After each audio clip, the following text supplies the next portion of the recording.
janji saya pada saat jeda tadi langsung akan saya sapa sudah hadir tapi tidak di studio, dari luar studio. Ada Pak Hendar Prihadi. Pak Hendi, selamat malam.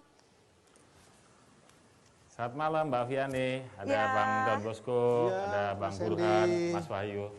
Selamat malam Mas Hendi. Selamat Mas Hendi. Selamat Pak Hendi. Hasil quick count mengatakan Anda mengungguli Kota Kosong, angkanya 91,5% loh nih. Apa tanggapannya? Apa yang mau disampaikan Pak Hendi? Ya, tentu saja kita masih menunggu keputusan KPU, tapi alhamdulillah berita baik ini tentu saja menjadi sebuah setelah kita kerja keras dengan tim selama 70 hari, ada berita dari hasil perhitungan bayangan ini tentu saja membuat kita agak lega gitu ya. Mudah-mudahan KPU pun menetapkan sesuai dengan perhitungan bayangan ini. Dan tadi Anda sempat menyampaikan, saya baca sedikit komentar Anda bahwa partisipasinya ternyata di masa pandemi ini yang banyak orang khawatir ketika partisipasi dari pemilih menurun, ini ternyata lebih baik dari tahun 2015 di Kota Semarang sendiri. Ya, ini yang membuat kami sempat kaget ya, surprise gitu ya.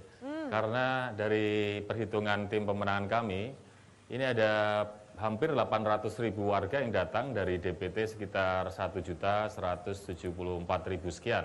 Iya. Artinya kalau di prosentase sekitar 68 sekian persen. Dibandingkan 2015 yang hadir hanya 65 sekian persen. Tentu saja ini mematahkan sebuah mitos. Kalau di saat pandemi ini keengganan orang untuk datang karena takut tertular COVID. Alhamdulillah di Semarang tidak seperti itu. Tidak terjadi. Tapi ya. Afi, saya kira Mas Hendi ini punya prestasi yang sangat bagus. Saya ingat 2 minggu lalu kita memberi penghargaan sebagai People of the Year Metro TV ya untuk government officer. Dan saya kira semua orang melihat kalau ke Semarang sekarang, Rasanya sudah Semarang beda ya? itu sudah sangat beda jauh, sekali. Betul. jauh sekali bedanya. Dan saya kira Mas Hendi ini tinggal membuat itu lebih meningkat lagi untuk membuat Semarang bisa lebih seksi dari kota manapun. Oke. Jadi soal kota kosong itu ada banyak variasinya. Ada variasi karena calon begitu kuat karena approval ratingnya tinggi, kinerjanya jelas. Jadi kota kosong Semarang itu salah beda satunya. dengan Semarang. Jadi banyak partai yang akhirnya kalah sebelum bertanding untuk melawan Mas Hendi ya misalnya.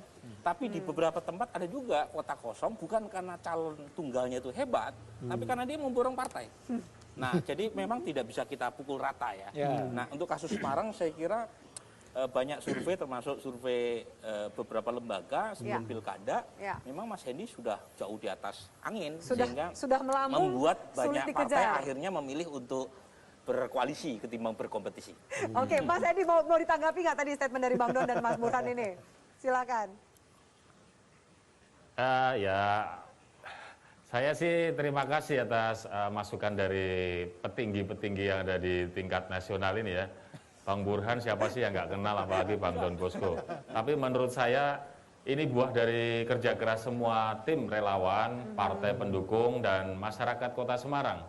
Yang kemudian mereka meyakini sekali bahwa ini adalah sebuah pilihan 5 tahun sekali yang harus disukseskan. Jadi saya mengucapkan terima kasih dalam kesempatan ini kepada seluruh warga Semarang, seluruh partai pendukung, khususnya Bu Ketua Umum saya, Bu Megawati, dan teman-teman relawan. Apa yang akan berbeda nantinya di periode kedua Anda untuk kota dan warga Semarang, Mas Hendi? Perbedaan yang paling mendesak adalah kita harus segera lepas dari persoalan pandemi COVID nih, Mbak Viani. Baik dari sisi medisnya, mudah-mudahan vaksin segera datang. Kemudian dari sisi dampak sosial budayanya, kita juga sudah punya program-program untuk pengentasan ekonomi di tahun 2021. Tapi dari sisi komunikasi mungkin nggak ada perbedaan. Saya akan tetap turun ke bawah secara offline, kemudian juga membuka kanal komunikasi di semua lapis masyarakat secara online, dan kami juga akan terus lakukan kontrol terhadap kegiatan-kegiatan OPD atau dinas kami.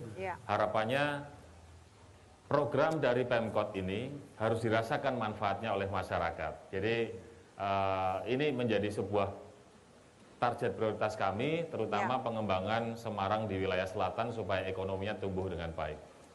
Bang Don mau Satu menambahkan? pertanyaan Mas Hendi soal rob. Soal air laut yang naik, kan itu kan dulu kan sangat klasik itu di Semarang itu. ketika Anda jadi wali kota, kita sudah lihat bahwa itu jauh menurun. Kira-kira gimana ini masa depannya, Mas?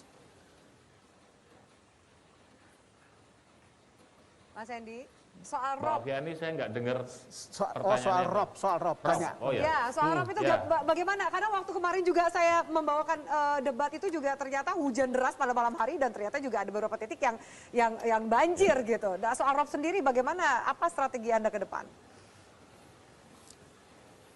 ROP ini kan sudah mulai jauh berkurang. Betul, Tapi itu finishing betul. daripada ROP ini sebenarnya masih ada tahapan-tahapan yang namanya tanggul laut. Tanggul laut, ya. Tahap pertama ini tanggul laut yang berfungsi sebagai jalan tol Semarang-Demak ini sudah mulai berjalan. Lelang investasi yang dilakukan oleh Kementerian PUPR sudah mulai dari wilayah Demak kemudian masuk Semarang. Ya. Rencananya tahun depan tanggul laut ini menyisir pantai Semarang mulai dari Semarang